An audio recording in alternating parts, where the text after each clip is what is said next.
It's already run out. That's why we're doing what we're doing. You can take out. Yeah, they had 60 days and a big, 60 days, plenty of time. And they made a mistake. Honestly, they made a mistake. Their country's in ruins.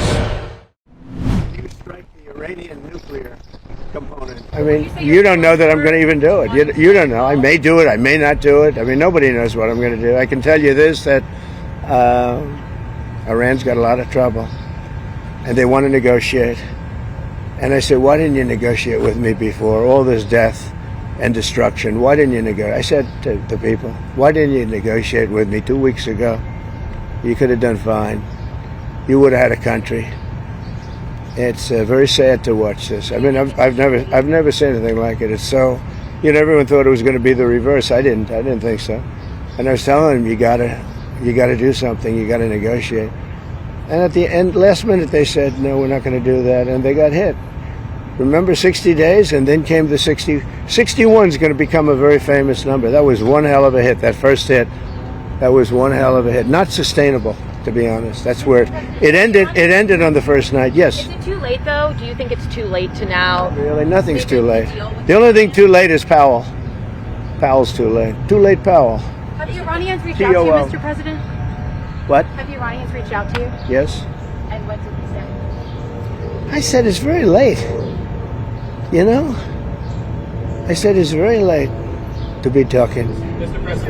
We may meet. It's. I don't know. There's a big difference between now and a week ago, right? Big difference. You said we may meet. Is this about Vance and with Trump possibly going to talk? Look, it's about anybody. They even suggested they come to the White House. It's a big difference. But they've suggested that they come to the White House. That's, courageous, but, it's like not easy for them to do. But they suggest, because I can't go now because of what's going on. I had to come back early from the G7, which was terrific, by the way, in Canada. Really terrific. Good people. Is there a possibility of next 40 years they've been saying death to America, death to Israel, death to anybody else that they didn't like. They were bullies. Well, you know what it is. Unconditional surrender. Two very simple words. Very simple. Unconditional surrender. That means I've had it. Okay, I've had it. I give up. No more. Then we go blow up all the all the nuclear stuff that's all over the place there.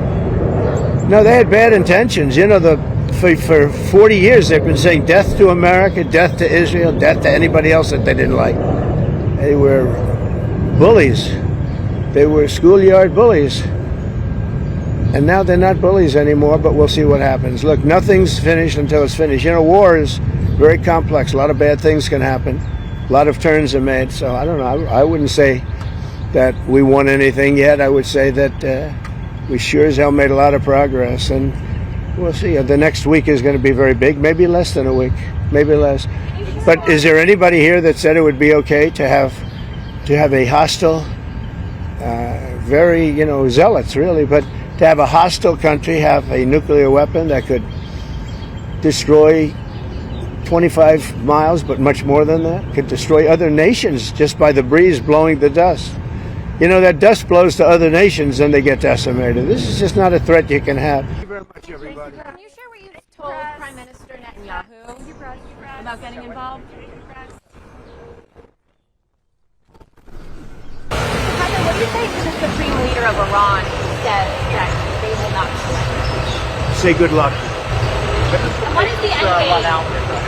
Say it. I know the locations went out. It's already run out. That's why we're doing what we're doing. You can take out. Yeah, they had 60 days and a big, 60 days, plenty of time. And they made a mistake. Honestly, they made a mistake. Their country's in ruins. So many people are dead that shouldn't be dead. It's a very sad thing.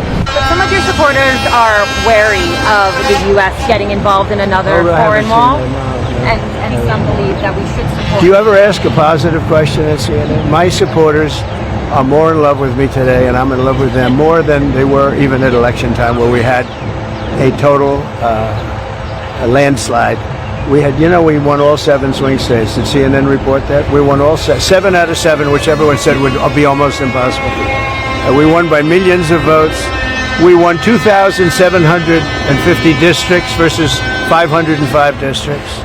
But some of the people in the base don't want a long-term war. They're afraid that we're going to get into a long-term war. We're not looking for long-term. Yeah. We're looking. I only want one thing. Iran cannot have a nuclear weapon. Right. That's it. I'm not looking long-term, short-term. And I've been saying that for 20 years. I've been saying it as a civilian who got a lot of publicity. People would cover it.